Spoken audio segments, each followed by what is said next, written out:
For your Caesar. It's a 10 pose production. For your Caesar. Maxwell Beats. For your Caesar. Cardiff City, ride with me for your Caesar. For your Caesar. Cardiff City, get litty for your Caesar. She want a diff boy. Swagger 1 point, yeah, diff boy. She want a diff boy. Swagger 1 point, yeah, diff boy. For your Caesar. Grab a little something for your Caesar. We the geezers. Swagger stone cold like freezers. She want a diff boy. She want Starvz. Yes, guys, I'm Si. Welcome to Cardiff City World. Welcome to the Breakdown Podcast for a very special episode, as I'm sat here and joined by former Cardiff City manager, Mr. Omer Riza. How are you, mate?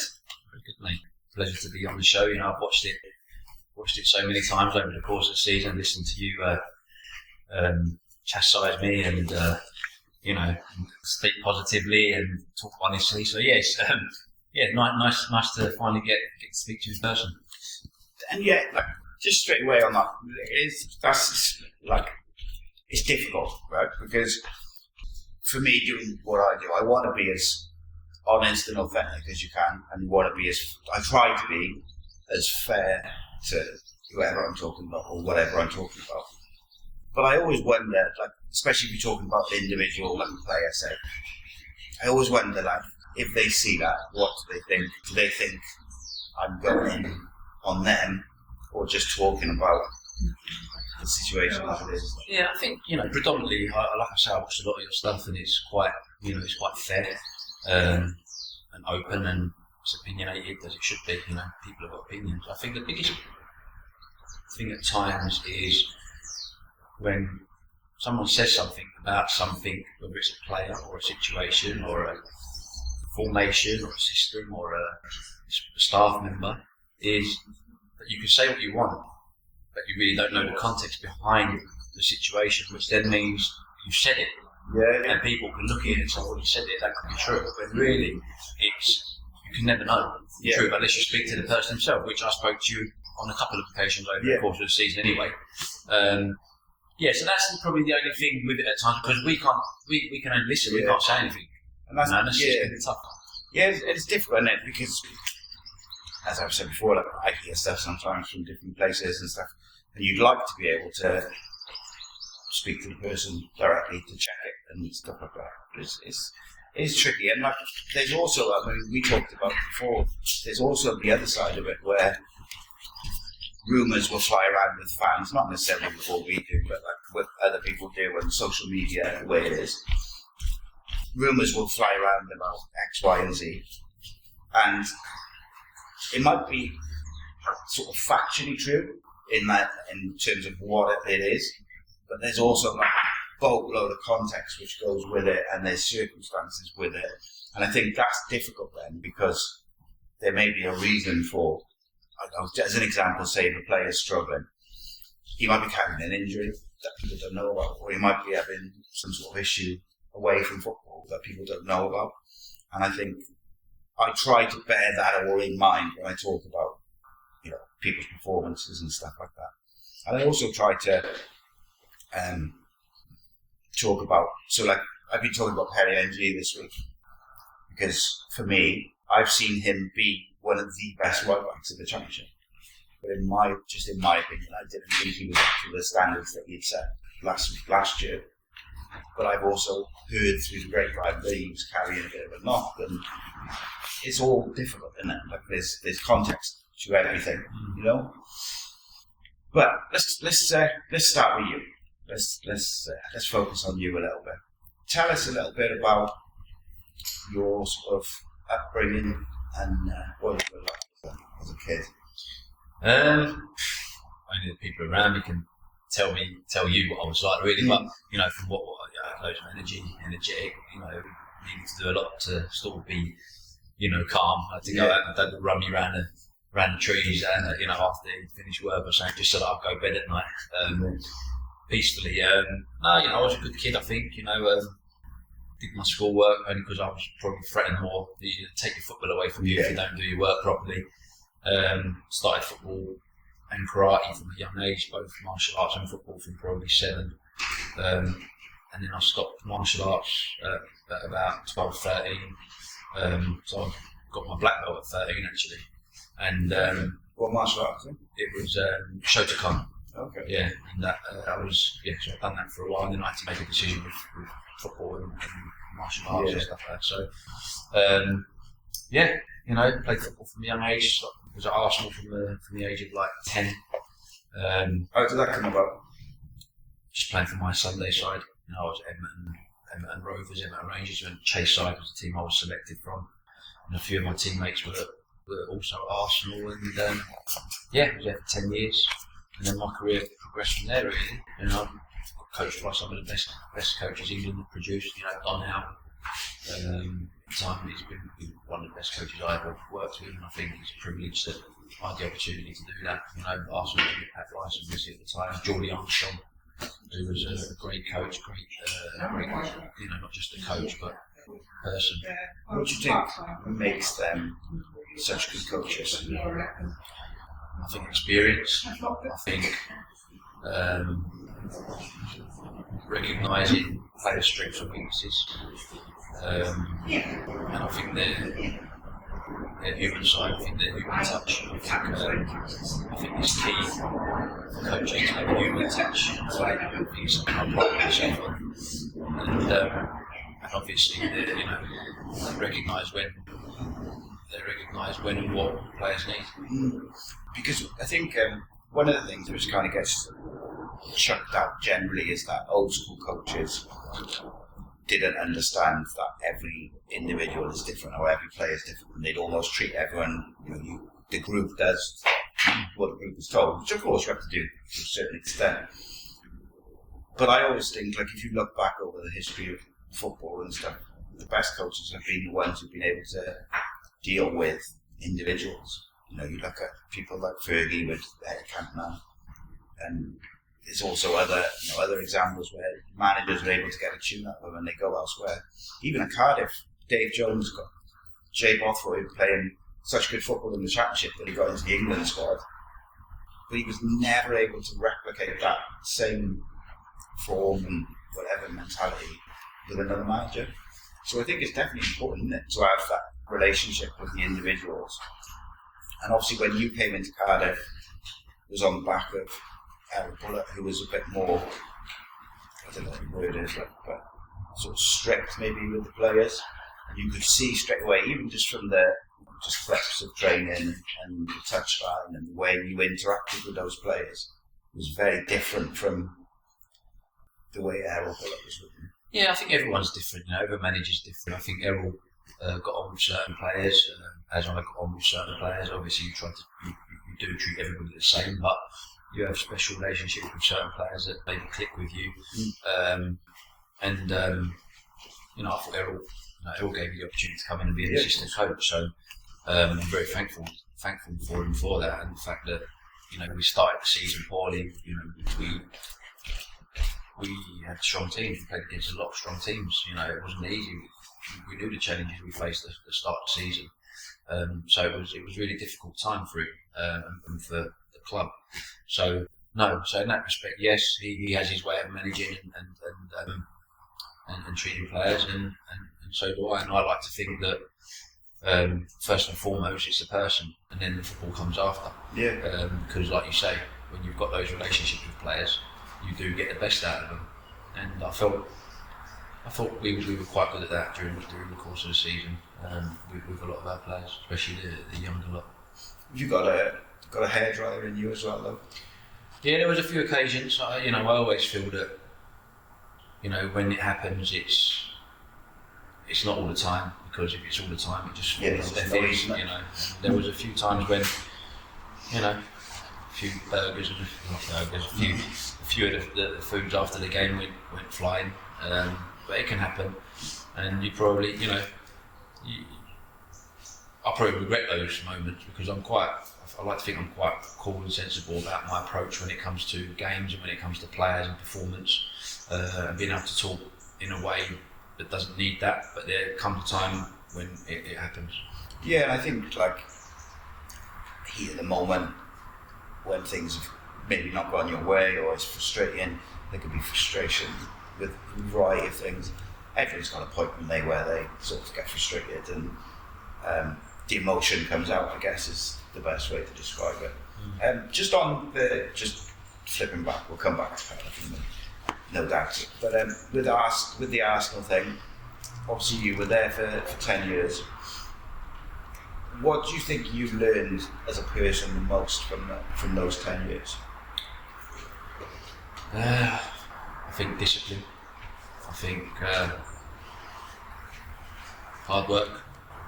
I think maintaining a level of performance.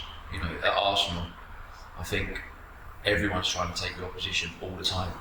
You know, the amount of players that come through the door at Arsenal week in, week out, season in, season out, from the age of 10 all the way through to senior football, is tough. So if you're able to get through that, I think it shows an element of resilience, tenacity, and dealing with adversity. So all those things really have stuck with me throughout my whole career as a player, and as a coach, and as a person. And yeah, I hope that answers your question. Yeah, definitely. Actually, I think.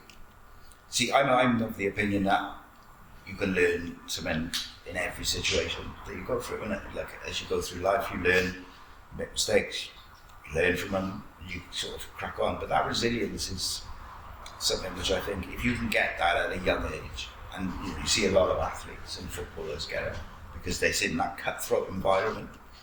But if you get that resilience at that sort of teenage, formative years, if you like, I think it makes a massive difference as you go through into adulthood with how you deal with difficult moments, emotional moments, high pressure moments.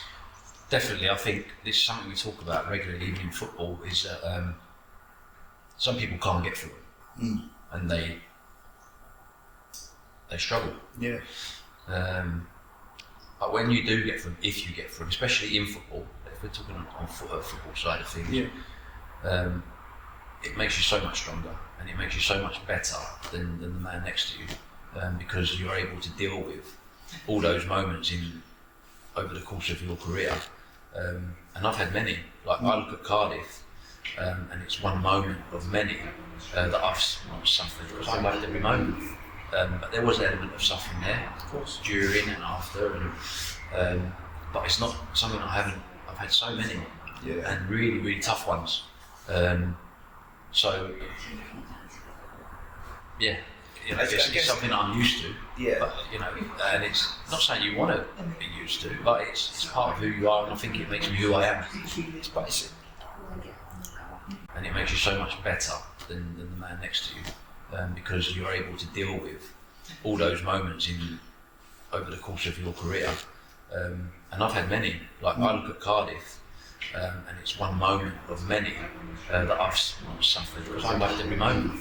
But there was an element of suffering there, of course, during and after, and but it's not something I've had so many, and really, really tough ones. So, yeah, you know, it's something that I'm used to. Yeah. But, you know, and it's not something you want to be used to, but it's part of who you are, and I think it makes me who I am. It's basic. Football and not football, it's part of life as well, isn't it? It's those moments where like things are just not going to go right all the time, and life is hard. But you went from, where did you go from Arsenal then, or how did that come about? You leaving Arsenal? No, so from Arsenal I went on loan to Den Haag in Holland. Okay. I played 3-4 months out there. Went well. I think I scored 5 goals in 10 games, or I got sent off. Missed 3 games. Came back. I booted someone. Yeah, bit of anger there. Yeah. Anyway, so came back, and I was supposed to be coming back into the squad, because that's what Arsenal said at the time, and I didn't really see that. I didn't feel that it was going to be, you know, happening. So I moved to West Ham. So I moved to West Ham for a fee for another 2-3 years, where, you know, I was playing with probably the best English players the country's produced over that period of time. And we're still, you know, I talk with Frank on a regular basis now, which is nice, especially after Yeah, and he attended him a as few well, times, didn't you? yeah, which is nice. And I always speak to him. We have some words of wisdom for each other, which I think is great. So from West Ham, I was there for 2-3 years. I was in and around the squads for that period of time, and then ended up moving to Cambridge. Barnet on loan in League Two, scored 10 goals, and then 5 goals in 10 games, and then I moved to come back in January, moved to Cambridge in Division 1, and I scored I think 18 goals in 45 games or whatever it was at the time, and then the opportunity to go abroad came, so I went to Turkish Super League, and that was at the time when Anelka, who I played with Arsenal, went to Fenerbahce, Riga Bursa, went to Galatasaray. So there was a few players from who I played with in England who had then gone out there as well, and then I had 6 years out there. So yeah. I've got to know what's it like to play in that heat in Turkey, because it's so hot sometimes. It is, yeah, but I think they manage it well. You either train at different times when it's not so hot, or at certain times of the year when you're training or you're in camps, you go to cooler parts of the country. When you're going on tour, you go to Germany or Austria where it's cooler weather. So it's managed the way. I mean, I do remember playing a friendly in pre-season in my first year. I think I played against a team called Manisa, and it was 40 degrees and it died. I was shouting, I can't breathe. But yeah, all those experiences, like when you talk about experience, right? It makes you tougher, doesn't it? Well, not even that. Like when people say, "Has he got the experience?" And I know what I've been through as a player, and with the players I've played with, and where they are in their careers, and then what I've done as a coach. The experiences, like we can talk about it all day. Yeah, it's an interesting one, isn't it? Because people will talk about like a manager as being experienced or not experienced. But like you say, you've had a whole career of experience in football, you've done your coaching badges and things like that. Like, you haven't just walked in off the street, you just sort of like a Sunday League player or whatever, and just said, I'm going to be the manager of or Cardiff or whatever. Did you always fancy being a manager or a coach when you were a player, or was it something that came about? No, it was something. I was at Shrewsbury at the time, at League One. I come back from Turkey, went to League One in Shrewsbury after I had a lengthy ban, and they said, no, they wanted to do whichever senior players we got here, because I was 30 at the time, wanted to start their thing. I was doing it on 1 and 2 as a youth player, and B come up, you go for B, so I have to do it. And then started doing a little bit of coaching. And then it progressed from there. Really. Then I went to Histon in a conference with Dave Livermore. Dave Livermore was the manager, and I was first team coach, striker coach, and playing. So I was like player coach, and then it's just evolved from there, and just got, like you say, done all my badges, my advanced youth football, my pro licence, many seminars, and I think sometimes players are too eager to try to get into the game. Like Clev's has done well, but he'd only just passed his A licence not too long ago, and I think Rambo's finishing off his A licence now, and sometimes you have to step into the fire and manage it well, and it's not easy.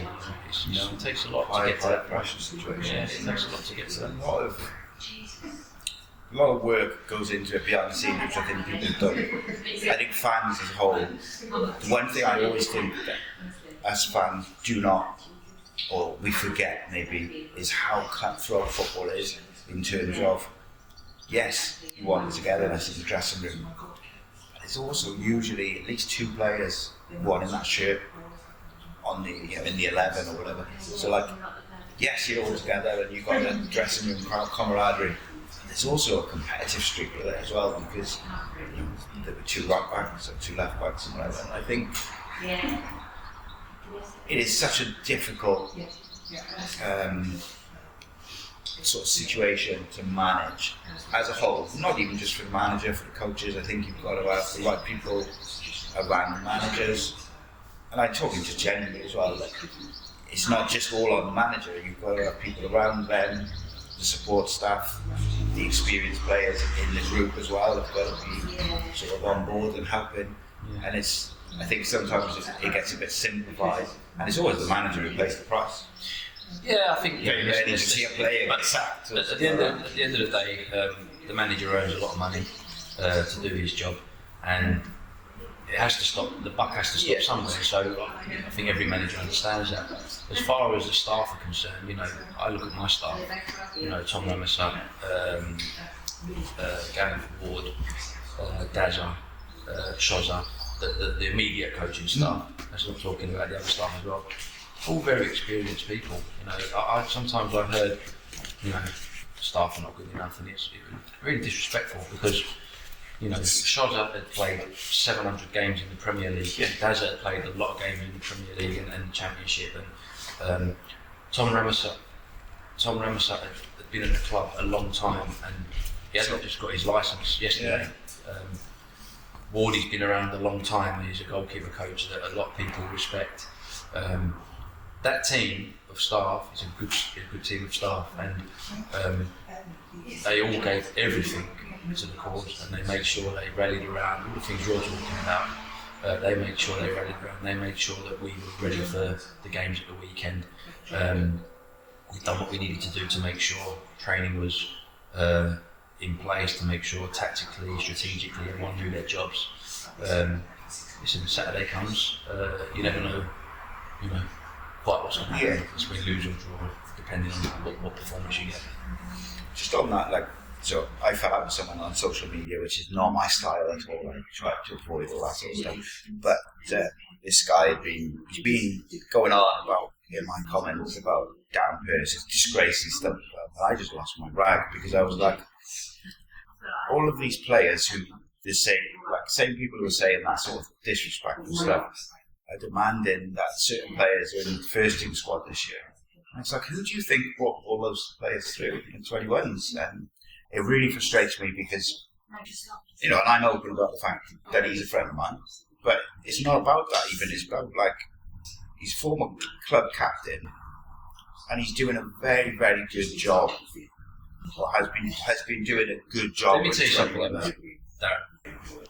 Right, is that Darren tells you how it is, and if someone don't like it, they don't like it. So if a player was to say something or do something and he's not happy about it, he'll let them know. And sometimes players need that, or staff member money, or players, you need that. It can't all be one way all the time. There has to be an element of, hold on, you're here to do your job, do it properly. And they were the standards that we set, and that was one thing about Darren. Yes, at times he maybe could have been, he could have just avoided the situation, but he didn't. He headed them on, head on, and he done it with honesty and integrity. So, no, I won't have no one say anything about any of the staff, but they're all very good. I wanted to ask you about Tom Ramsod specifically. Nothing untoward. It's just he's got a lot of stick from fans because he's been in the coaching staff of a few managers, like the kind of, I don't know what you call it, like the stereotype. It's like the stereotype, if you like, with fans is like, he's outlasted. How is he outlasting the managers? He's the only one who keeps surviving. So I did a video on the flip side of that, but was like, well, actually, he's surviving because maybe the new manager wants a bit of continuity. And if you speak to people outside of Cardiff City, he's got an exceptional reputation as a coach and working with players. And again, you get a bit of pushback for that and stuff. But I wanted to know what you make of that. Let me tell you again, I've worked with many staff across many facets of the game, whether it's internationally with England, whether it's Orient in League 2 at the time, or whether it's Watford in the Championship, whether it's abroad. And Tom's maybe surviving because he's good at what he does, like you say. He's diligent, he cares deeply about what he's doing, he thinks very carefully about what he's going to say to people, he listens to the room, he takes his time before he decides to make a comment. He will call you if he's not happy with something. Doesn't do anything behind people's backs, and he's very good at what he does. The defensive structure of the team, we discussed and I said how I wanted it, and he would deliver it. If he felt that we could tweak something because we weren't quite happy with what I worked like a training. We talk about it and deliver it. So no one can say anything about his work ethic, his understanding of the game, his knowledge. Although he says he hasn't played at the top level, he was a good player. He's been some of the best coaches in the Well, world. exactly. It doesn't really mean that you can't, but it's more difficult. But once again, Tom, great guy, and put that aside again, his character as a person and his heart, for me, is the most important thing. People might sit there and say, we need results, we need to win well, So we've got to be a human being first. Like right here, I just think it's 100% right. But it's like I do. Like I would be hypocritical to say to sit here and say I don't understand why people are asking the question that why he's carried on. And I've probably asked that question at times. But he hasn't But carried when, on, has he? no, he hasn't carried on this time. No. And interestingly, I thought he should have carried on this time because you've got a young manager coming in, a young assistant, both great reputations. But having someone who's a bit more experienced with him is probably not the worst idea. Who knows the squad and stuff. And actually, when I did that video on Tom, very quickly, please do go watch that by the way. But anyway, I did a bit of research and I spoke to some people who had either worked with him or done their courses with him and things like that. And I couldn't. There was no one who had anything negative to say about him, and that kind of exactly what we said right at the start. There's context to everything. So whilst people are looking at it from a very sort of soul, I can't think of words, but they're looking at it just as he's staying. There must be something untoward with that because he's outliving all these managers. There's context to it. It's just one of them. So you was player manager. That was your question. You mentioned player manager. I know we're jumping around it. I apologise. It was my ADHD brain. But I enjoy it. Just having a look at stuff. So you mentioned you were a player manager in his team. Yeah? Player coach. Sorry. So what's your opinion on player coaches, player managers? Because it's an interesting one. I think at lower levels, I think you can be a player manager, no problem. I was player manager at Cymru in the Rhine North as well after that. Done a lot of them, and I was still scoring 20 goals a season, being probably one of the better players in the team, which helped. Yeah, and probably I shouldn't be playing at that level. Well, I shouldn't be playing at that level. But for me, it got to a point where it's what are you going to focus on? You're going to focus on your coaching, or you can get opportunity to try to coach, manage, and then evolve. Mm-hmm. And I took that decision. So, and that was at about 30, 34, 35. That's what I did. Yeah, exactly. Yeah. So I then injured, I ruptured my ACL, so I was getting to that point. So anyway, but no, lower levels definitely. Higher levels, you wouldn't be able to be a player manager in the Championship, League One. Their coach. I think it's a difficult dynamic. I think if you're not playing too much, I would say yes. If you're going to be like a son who's just coming to the end and you might come on at the end and just see the game, I'd say for the end. Interesting. The reason there was throughout the summer, and obviously there's been different things. There was a rumour at one point that Aaron Ramsey was going to be a manager, but more so that Joe Rhodes might stay on as a player coach under whoever.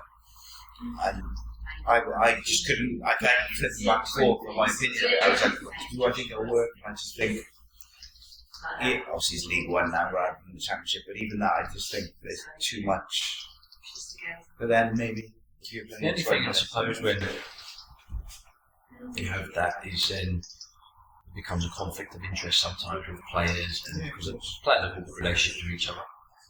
Someone wants someone else to play because it's their mate and things like that. So I think obviously the higher you go up, I think it becomes less prevalent. So how did your opportunity with Leighton Orient? So Leighton Orient came after Chesham, so I took the manager job at Chesham. Obviously it was like a part-time team. Sort of, Yeah. Players that I was having to deal with, working, going from work. You had youngsters that were aspiring to be players who wanted 100%. You had some who just wanted drinks money for the weekend. So that was good. It was good experience as well. And it got to a point where, you know what, if I'm really going to kick on in my career, I've got to get myself into a professional environment now. I know more about it than the non-league, which was great, but it was frustrating. So I went to Orient. My son was there, actually. He was really playing there at a young age. And one of my friends, Danny Webb, was 16s, head of 16. He goes, "What are you doing?" He knew I had my own licence. He goes, "You want to come and do 15, 16s with me?" So I went in as assistant coach, 15, 16s, and then from there I evolved all the way through, all the way to the first team manager for a brief period. Is that something which got chucked to you a lot, wasn't it? That you had kind of failed at Leighton Orient or whatever. Did it again, the context, isn't it? Yeah, it's quite hard really to read and hear those things sometimes because I think I took over. We had 8 games. We was already down. Yeah. We had some really good performances. I think we drew with Luton.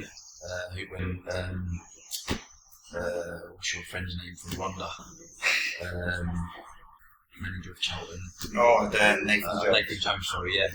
Nathan Jones was manager of Luton. We went there and got a really good draw and we should have won the game. Beat Hartlepool, that was Dave Jones at the time, funny enough. So when you look at all these things and I hear people, Dave Jones, and I'm like, well, I took a young team to Luton and we got a draw at that time.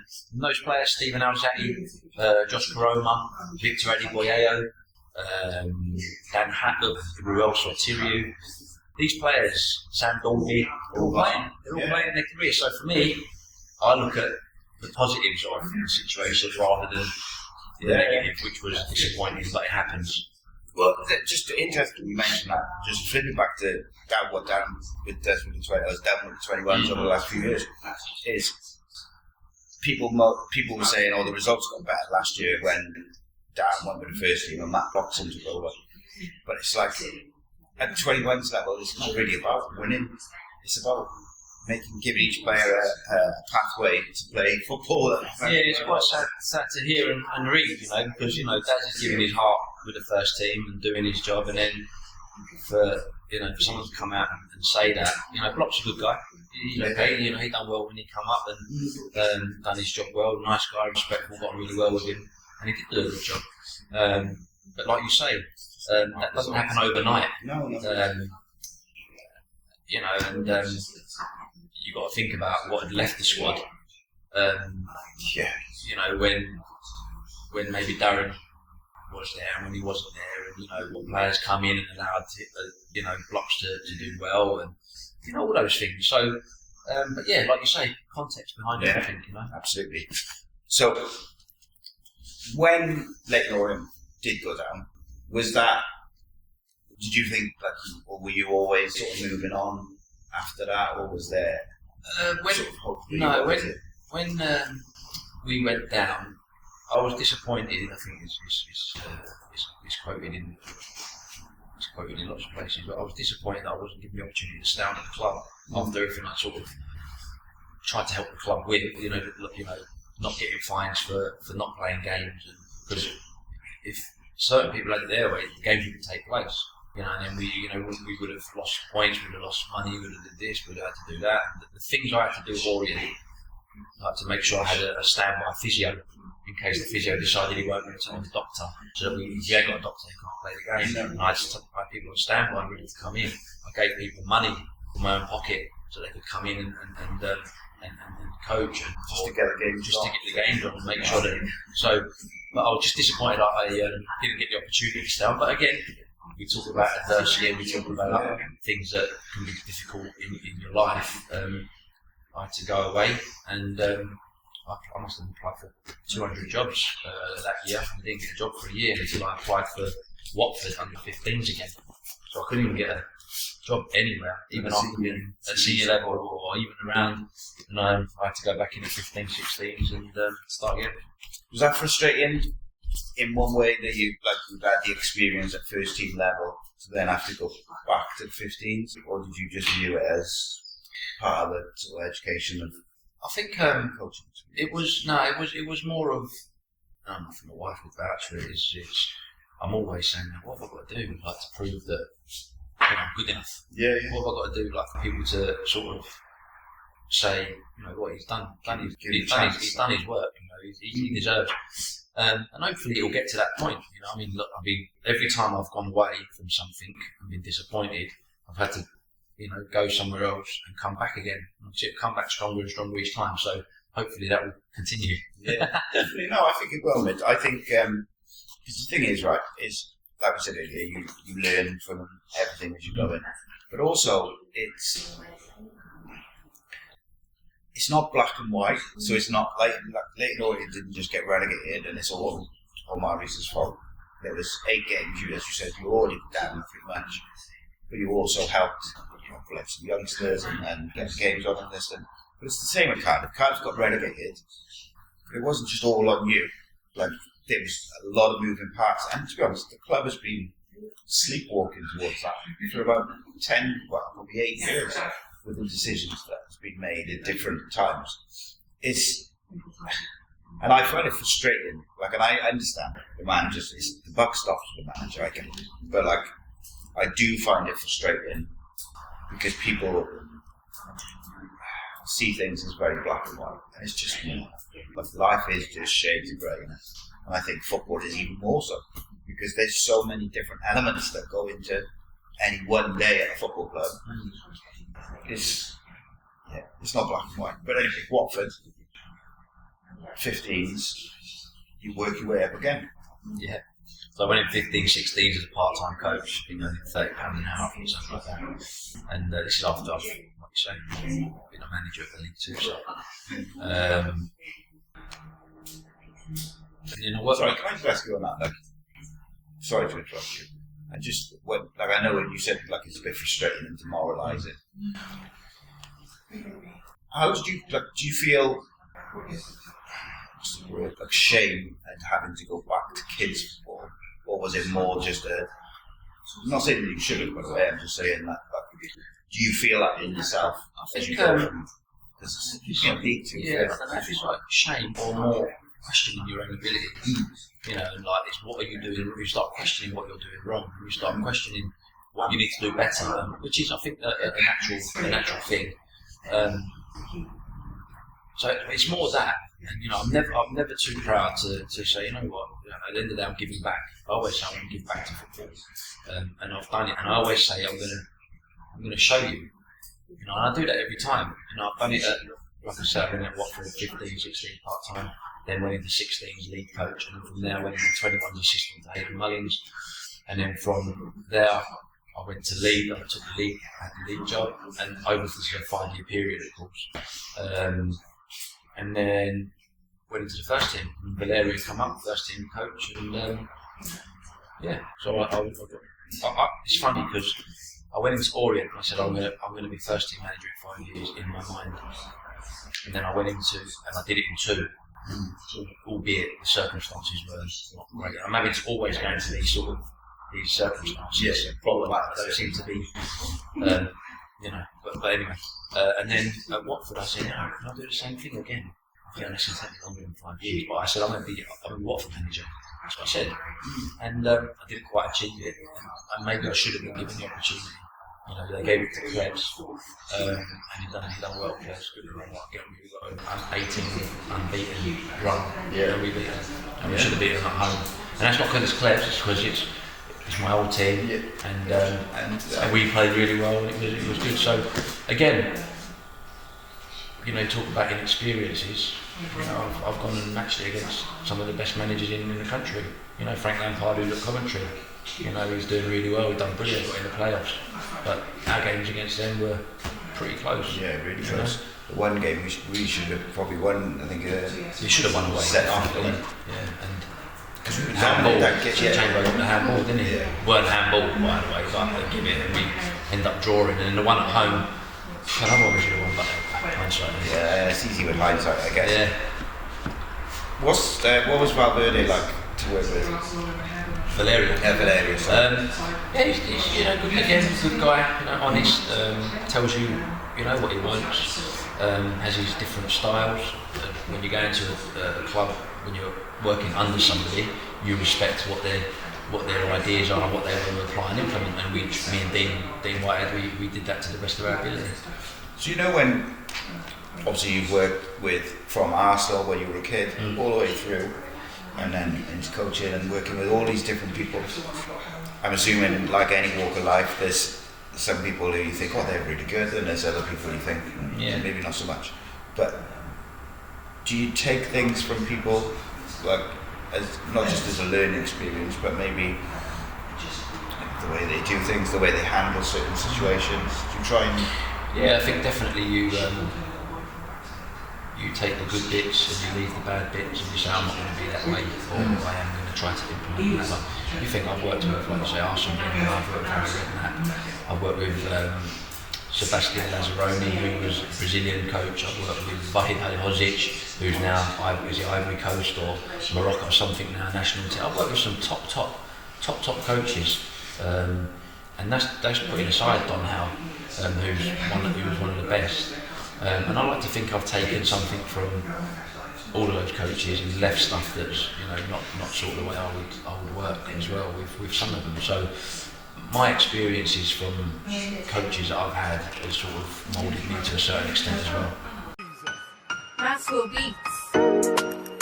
For your Caesar, Cardiff City, ride with me for your Caesar.